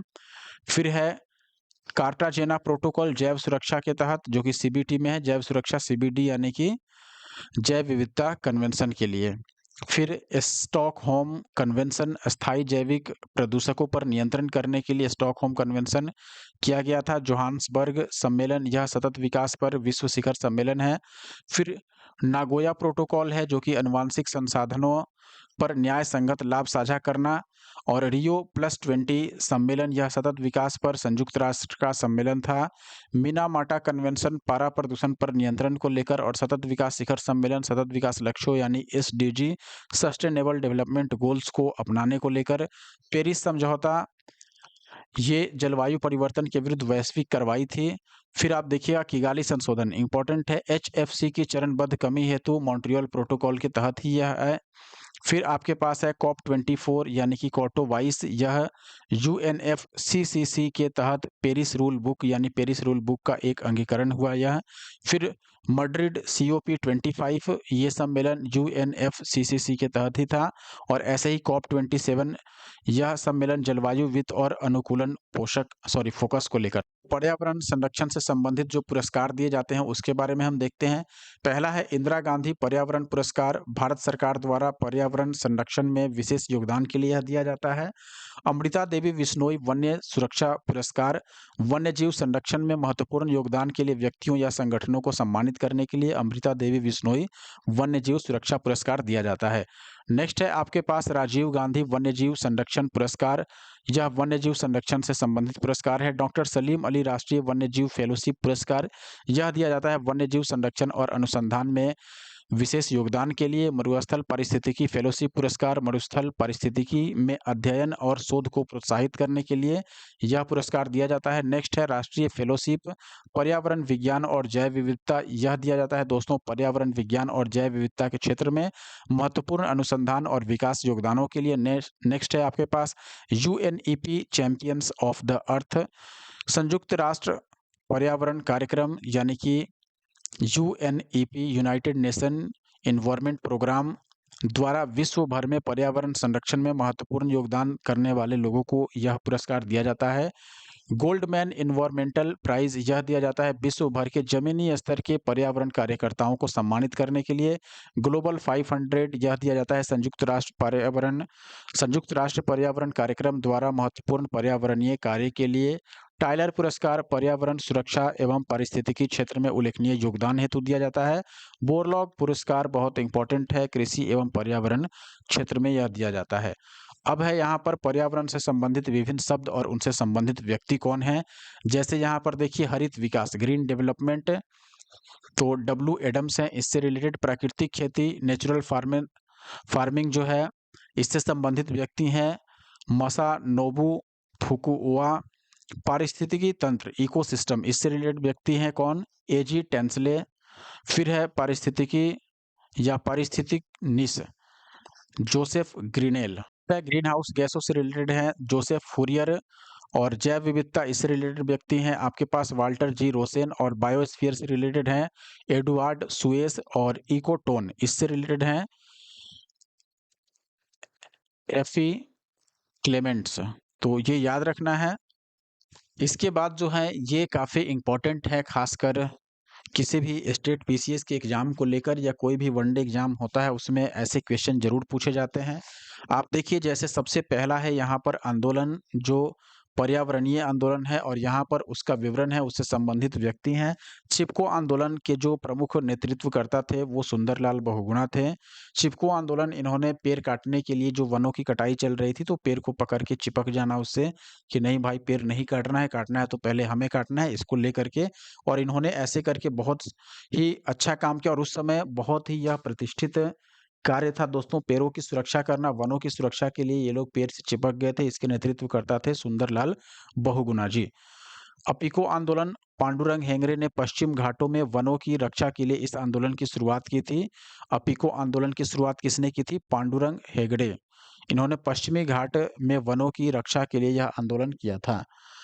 आगे है देखिए नर्मदा बचाओ आंदोलन। यह आंदोलन मेधा पाटकर ने नर्मदा नदी पर बड़े बांधों के निर्माण के खिलाफ इस आंदोलन का नेतृत्व किया था। तो नर्मदा बचाओ आंदोलन, इसका नेतृत्वकर्ता कौन थे, मेधा पाटकर। साइलेंट वैली आंदोलन एम के प्रसाद ने केरल में साइलेंट वैली जो मुख्य घाटी है, साइलेंट वैली नेशनल पार्क भी है केरल में ही है, तो साइलेंट वैली राष्ट्रीय उद्यान को हाइड्रो इलेक्ट्रिक परियोजना से बचाने के लिए यह आंदोलन चलाया था कौन, साइलेंट वैली आंदोलन। विश्नोई आंदोलन अमृता देवी विश्नोई ने राजस्थान में वृक्षों की रक्षा के लिए अपने प्राणों की आहुति दी, जो इस आंदोलन की हिस्सा थी। और इनके नाम पर अमृता देवी विश्नोई करके पर्यावरणीय पुरस्कार भी दिया जाता है, हमने अभी पढ़ा भी था, मैं दिखा भी देता हूँ। देखिए यहाँ पर अमृता देवी विश्नोई वन्य जीव सुरक्षा पुरस्कार, वन्य जीव संरक्षण में महत्वपूर्ण योगदान के लिए व्यक्तियों या संगठनों को सम्मानित करने के लिए यह पुरस्कार दिया जाता है अमृता देवी विश्नोई। देख सकते हैं विश्नोई आंदोलन जो है यह अमृता देवी विश्नोई ने राजस्थान में वृक्षों की रक्षा के लिए इसमें अपने प्राणों की आहुति दी थी। अगला है टिहरी बांध विरोध आंदोलन। देखिए सुंदरलाल बहुगुणा ने ही टिहरी बांध परियोजना के खिलाफ पर्यावरणीय चिंताओं को उठाया था। टिहरी बांध जो कि भारत का सबसे ऊंचा बांध है कहाँ पर, यह उत्तराखंड में स्थित है। चिल्का बचाओ आंदोलन, चिल्का झील के आसपास के स्थानीय मछुआरों द्वारा एकीकृत झींगा पाकन परियोजना के विरोध स्वरूप यह आंदोलन चलाया गया था। नर्मदा घाटी परियोजना विरोध, नर्मदा घाटी परियोजना विरोध बाबा आमटे ने नर्मदा घाटी परियोजना के खिलाफ पर्यावरणीय और सामाजिक चिंताओं को उठाकर विशेष रूप से सरदार सरोवर बांध के खिलाफ इन्होंने आंदोलन चलाया था। देखिएगा भारत में स्थित रामसर स्थल कुल 91 है, तो यहाँ पर ध्यान से देखिए। राज्य वाइज हम देखते हैं तमिलनाडु में टोटल 20 है, जिसमें मन्नार की खाड़ी समुद्री जीव मंडल रिजर्व है, जो इस सूची में यानी कि रामसर साइट में कब शामिल किया गया, 8/4/2022 को। और इसका एरिया है लगभग 52,671.9 हेक्टेयर। फिर दूसरा है पॉइंट केलीमियर वन्यजीव और पक्षी अभयारण्य। इसको शामिल किया गया है सूची में 2002 में। 38,500 इसका एरिया है। आप पूरा देख लीजिएगा, मैं बस नाम पढ़ देता हूँ चूंकि ये रिवीजन के लिए मैं बना रहा हूँ, तो ये सारी डाटा उतना इम्पोर्टेंट तो नहीं है, लेकिन जो लेटेस्ट हो, सबसे बाद के हो, 2022 के बाद वाले, जैसे पिचवरम मैनग्रोव, ये 2022 में शामिल किया गया रामसर साइट में। एरिया यहाँ पर दिया गया है 1478, याद रखिए ये। फिर है Pallikaranai Mars reserve forest, Tamil Nadu में ही है, 2022 में इसको रामसर साइट में शामिल किया गया। वेल्लोड पक्षी अभयारण्य तमिलनाडु में है। फिर कुंथनकुलम पक्षी अभयारण्य इंपॉर्टेंट है, ये कई बार पूछा गया है। तो कुंथनकुलम कहाँ पर है? तमिलनाडु में है, ये याद रखना है। फिर आ जाइए यहाँ पर करिकिली पक्षी अभयारण्य, ये भी तमिलनाडु में है, 2022 में इसको भी शामिल किया गया था। अब ये काफी छोटे एरिया वाले हैं बाकी के कंपैरिजन में, लेकिन फिर भी ध्यान रखिए। उदय मार्तंडपुरम पक्षी अभयारण्य तमिलनाडु में है। देखिए अब कहाँ है, केवल ये याद रखिए जो कम एरिया वाला है। नेक्स्ट है आपके पास वेदांतंगल पक्षी अभयारण्य तमिलनाडु में है। फिर है वेम्बन्नूर वेटलैंड तमिलनाडु में है। फिर है चित्रांगुडी पक्षी अभयारण्य, ये इंपॉर्टेंट है, तमिलनाडु में है, 2021 में इसको शामिल किया गया था। 260.5 हेक्टेयर इसका एरिया है। नेक्स्ट है आपके पास सुचिचंद्रम मेथुर वेटलैंड कॉम्प्लेक्स, यह 2022 में शामिल किया गया रामसर साइट में, और यह भी तमिलनाडु में है। वुडुवुर पक्षी अभयारण्य, यह भी तमिलनाडु में है। कांजीरंकुलम पक्षी अभयारण्य तमिलनाडु में है। फिर कराईवेट्टी पक्षी अभयारण्य, फिर लॉन्गवुड सोला रिजर्व वन, नंजरायन पक्षी अभयारण्य, यह भी तमिलनाडु में है। फिर है काजू वैली पक्षी अभयारण्य, फिर तीर्थंगल पक्षी अभयारण्य, और है सक्कर कोट्टई पक्षी अभयारण्य, ये सब तमिलनाडु में है। ये लेटेस्ट है दोनों तीनों, यहाँ पर ये याद रखिए। जैसे नंजरायन पक्षी अभयारण्य कहाँ पर है पूछा जाए, तमिलनाडु में, इसका एरिया भी अधिक है, लेटेस्ट भी है। तो काजू वैली पक्षी अभयारण्य याद रखिए, 2024 में इसको शामिल किया गया है रामसर साइट में, और 5151.6 इसका एरिया है। एरिया जनरली नहीं पूछा जाएगा, लेकिन ये जरूर पूछा जाएगा कि कांजू वैली जो पक्षी अभयारण्य है ये कहाँ स्थित है, तमिलनाडु में है। और तीर्थंगल भी याद रखिए, सक्कर कोट्टई भी याद रखिए। यूपी में देख लेते हैं। यूपी में टोटल 10 है, जिसमें ऊपरी गंगा नदी है, फिर हैदरपुर आर्द्रभूमि है, फिर बखीरा वन्यजीव अभयारण्य है, और आप देखिए समसपुर पक्षी अभयारण्य है, पार्वती अर्गा पक्षी अभयारण्य है, समन पक्षी अभयारण्य है, सूर सरोवर है, सांडी पक्षी अभयारण्य है, 2019 में इसको शामिल किया गया। इसके बाद आप देखिएगा नवाबगंज पक्षी अभयारण्य और सरसई नवर झील, यह भी उत्तर प्रदेश में स्थित। बात कर लेते हैं दोस्तों पंजाब की। यहाँ पर 6 पक्षी अभयारण्य हैं, तो आप देखिए यह रामसर साइट है 6। पहला तो है, सारे पक्षी अभयारण्य हो ये जरूरी नहीं है, व्यास संरक्षण रिजर्व। फिर हरीके झील कई बार पूछा गया है, पंजाब में है, याद रखिएगा। रोपर पंजाब में है, और केशोपुर मियानी सामुदायिक रिजर्व, ये भी पंजाब में है। कांजली, ये भी पूछा गया है, पंजाब में है। नांगल वन्यजीव अभयारण्य, ये भी पंजाब में है। बात कर लेते हैं दोस्तों उड़ीसा की। उड़ीसा में टोटल 6 हैं रामसर साइट, जिसमें चिल्का झील है, फिर सतकोसिया गॉर्ज है, फिर भीतरकनिका मैंग्रोव है, भीतरकनिका नेशनल पार्क भी है उड़ीसा में, फिर तंपारा झील है, हीराकुंड जलाशय है, फिर अनसुपा झील है। अब जम्मू कश्मीर की बात करें तो यहाँ पर टोटल 5 हैं, जिसमें वुलर झील है पहला, फिर होकेरा आर्द्रभूमि है, फिर सुरिनसर मानसर झील है, और हाइगम आर्द्रभूमि संरक्षण रिजर्व है, सालबुग आर्द्रभूमि संरक्षण रिजर्व है। अब बात करते हैं मध्य प्रदेश में। यहाँ भी 5 है टोटल, जिसमें भोज आर्द्रभूमि है, फिर साख्य सागर है, सिरपुर आर्द्रभूमि है, यशवंत सागर है, और तवा जलाशय है। ये सभी रामसर साइट। देखिए दोस्तों इसके बाद है कर्नाटक अपना। कर्नाटक में टोटल 4 रामसर साइट्स हैं, जिसमें रंगनाथिट्टू पक्षी अभयारण्य है, फिर है अंक समुद्र पक्षी संरक्षण रिजर्व, फिर है अघनासिनी एस्चुरी, और फिर है मगदी केरे संरक्षण रिजर्व। गुजरात की बात करें, गुजरात में भी 4 है रामसर साइट। नल सरोवर है, फिर थोल झील वन्यजीव अभयारण्य है, फिर है वधवाना आर्द्रभूमि, और खिजरिया वन्यजीव अभयारण्य। तो ये याद रखना है जिस भी राज्य का आप एग्ज़ाम देते हो, वहाँ का वन्य जीव अभयारण्य या फिर वहाँ के जो रामसर साइट है, ये सब ज़रूर याद रखिए। फिर है हिमाचल प्रदेश, यहाँ टोटल 3 है। पौंग बांध झील है, फिर चंद्रताल आर्द्रभूमि है, फिर रेणुका आर्द्रभूमि जो कि सबसे छोटा आर्द्रभूमि है। एरिया केवल 20 हेक्टेयर है इसका। अब बात करते हैं केरल, यहाँ भी टोटल 3 रामसर साइट है। वेम्बनाड कोल आर्द्रभूमि, फिर है अष्टमुदी आर्द्रभूमि, फिर है शास्ता मकोट्टा झील। फिर महाराष्ट्र में 3 है टोटल, नांदूर मधमेश्वर और फिर लोनार झील और ठाणे क्रीक। तो ये तीनों ही महाराष्ट्र में शामिल है। बिहार में भी 3 हैं, जिसमें 2 नए हैं, आप देख सकते हैं 2023 में शामिल किए गए हैं। एक तो नकटी पक्षी अभयारण्य और नागी पक्षी अभयारण्य। ये दोनों ही दोस्तों मानव निर्मित वेटलैंड्स हैं और ये दोनों बिहार में जमुई में हैं, दोनों ही जमुई जिले में हैं। फिर लद्दाख, यहाँ पर 2 हैं, तसो मोरिरी और तसोकर आर्द्रभूमि कॉम्प्लेक्स, ये दोनों ही लद्दाख में स्थित रामसर साइट है। हरियाणा में भी 2 रामसर साइट है, एक तो सुल्तानपुर राष्ट्रीय उद्यान है और एक है भिंडवास वन्यजीव अभयारण्य। नेक्स्ट है दोस्तों राजस्थान, यहाँ पर 4 रामसर साइट हैं, सांभर झील है, केवलादेव राष्ट्रीय उद्यान है, मेनार आर्द्रभूमि है और खिचन आर्द्रभूमि। पश्चिम बंगाल, यहाँ भी 2 है, एक तो सुंदरबन आर्द्रभूमि जो कि सबसे बड़ा आर्द्रभूमि है, फिर पूर्वी कलकत्ता आर्द्रभूमि, तो ये दोनों रामसर साइट है। अब देखिए इसके बाद उत्तराखंड में एक है आसन संरक्षण रिजर्व, गोवा में एक है नंदा झील, आंध्र प्रदेश में एक है कोलेरू झील कई बार पूछा गया है कहाँ है, आंध्र प्रदेश में। असम में भी एक है दीपोर बिल, फिर मणिपुर में लोकटक झील भी कई बार पूछा गया है, लोकटक झील कहाँ पर है, मणिपुर में है। और इसको तैरता हुआ राष्ट्रीय उद्यान भी बोला जाता है, तो ये भी मणिपुर में है। फिर है आपके पास पाला आर्द्रभूमि मिजोरम में है, फिर त्रिपुरा में भी एक है रुद्रसागर झील, झारखंड में एक है उधवा झील पक्षी अभयारण्य और इसको 2024 में ही शामिल किया गया है, इसलिए ये भी करंट का क्वेश्चन है, याद रखिए। करंट मतलब आप ये मत सोचिए कि ये 1 साल पहले का है, 1 साल नहीं 2 साल पहले हो गया, क्योंकि पूरा 2024 गया और 2025 भी पूरा चला गया। लेकिन ये याद रखना है खास करके बिहार और झारखंड वालों को, क्योंकि ये आसपास का इलाका है। सिक्किम में एक है खेचोपलरी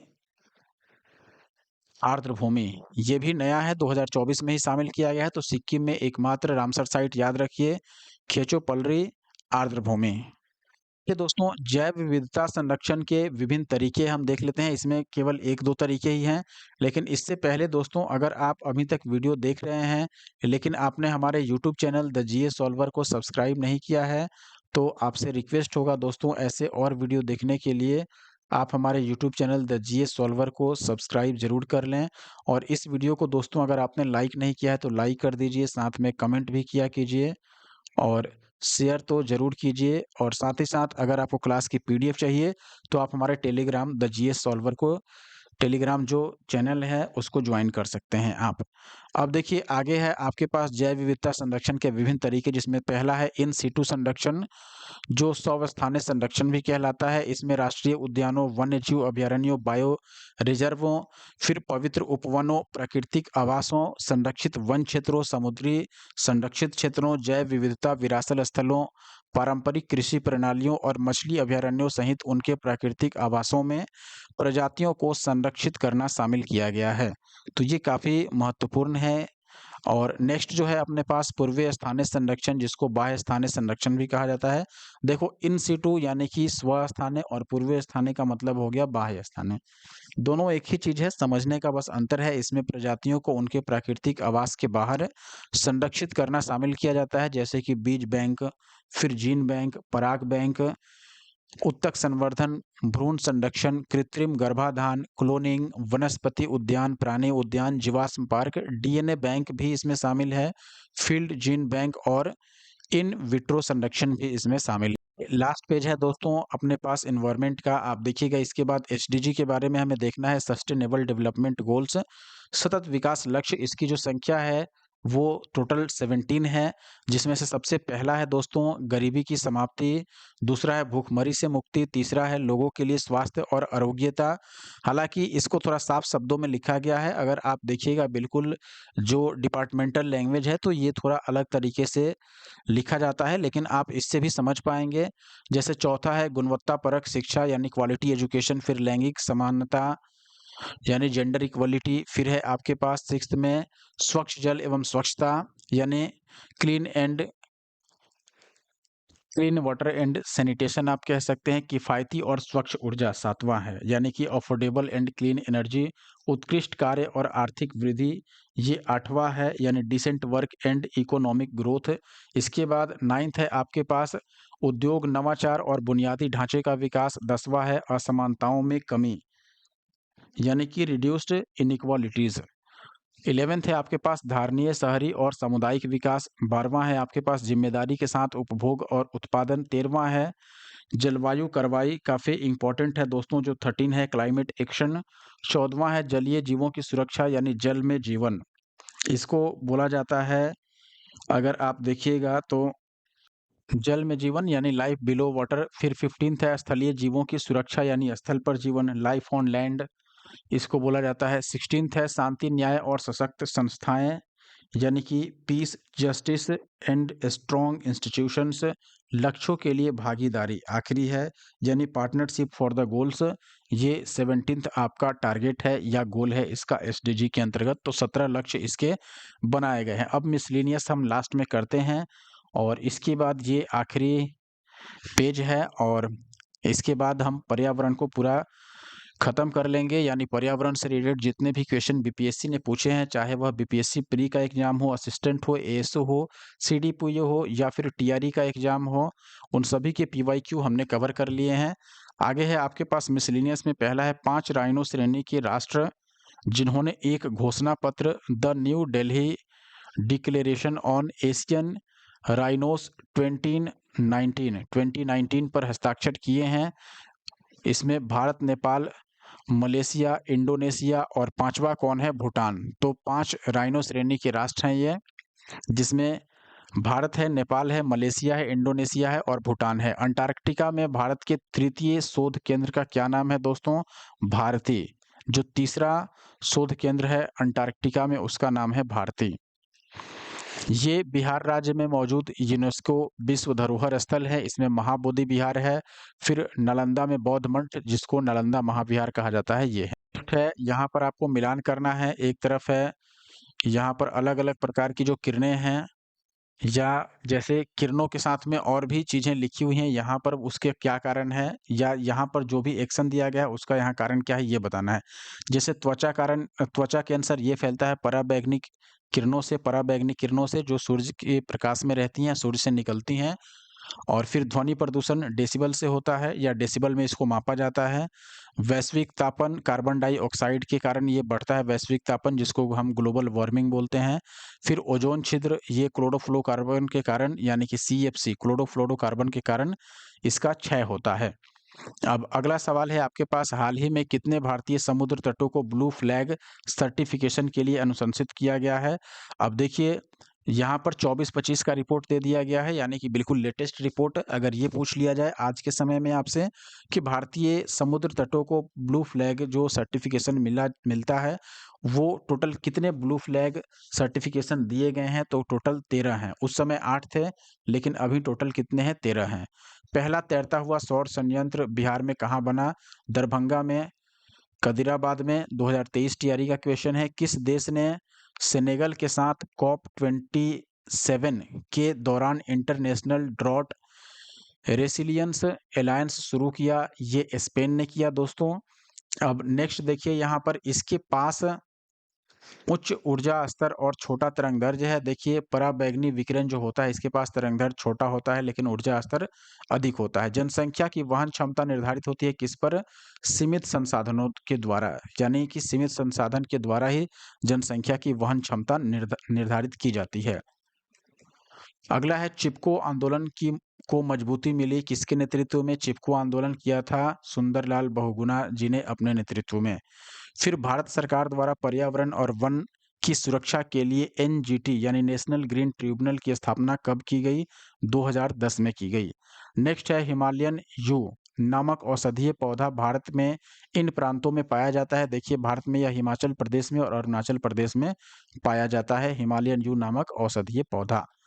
नेक्स्ट है आपके पास निम्नलिखित आंदोलन भारत में बहुउद्देशीय परियोजनाओं के विरुद्ध चलाए गए। देखिए एक तो नर्मदा बचाओ आंदोलन है, फिर टिहरी डैम आंदोलन है और चिपको आंदोलन है। नेक्स्ट है आपके पास न्यूमे न्यूमेटोफोरस उपस्थित होते हैं मैंग्रोव हेलोफाइट्स में। तो मैंग्रोव हेलोफाइट्स में क्या उपस्थित होते हैं? न्यूमेटोफोरस। वायुमंडल की सबसे कम तापमान वाली परत कौन सी है दोस्तों? मध्यमंडल है। नेट मीटरिंग को कभी कभी प्रचार के संदर्भ में समाचारों में देखा जाता है, यह क्या है? देखिए उपभोक्ताओं द्वारा ग्रिड में जोड़ी गई बिजली के लिए सौर ऊर्जा के लिए एक बिलिंग तंत्र है यह। आखिरी है प्रश्न इस वीडियो का और इस सब्जेक्ट का भी, लिस्बन घोषणा किससे संबंधित है? यह समुद्रों के संरक्षण से संबंधित है लिस्बन घोषणा। अब देखिए लिस्बन घोषणा समुद्रों के संरक्षण से संबंधित है। ये आखिरी प्रश्न था दोस्तों। और आखिरी प्रश्न के बाद बस आखिरी रिक्वेस्ट आपसे, अगर आपने हमारे YouTube channel the GS solver को नहीं सब्सक्राइब किया तो ज़रूर सब्सक्राइब कर लें दोस्तों, ऐसे और वीडियो देखने के लिए। और इसके अलावा मैं कहना चाहूँगा कि अगर आपने लाइक नहीं किया है वीडियो को तो प्लीज़ लाइक करके जाएँ, कमेंट करके जाएँ और दोस्तों के साथ शेयर भी कर दें। वीडियो देखने के लिए धन्यवाद। पीडीएफ के लिए आप हमारा Telegram group the GS solver ज़रूर ज्वाइन कर लीजिए।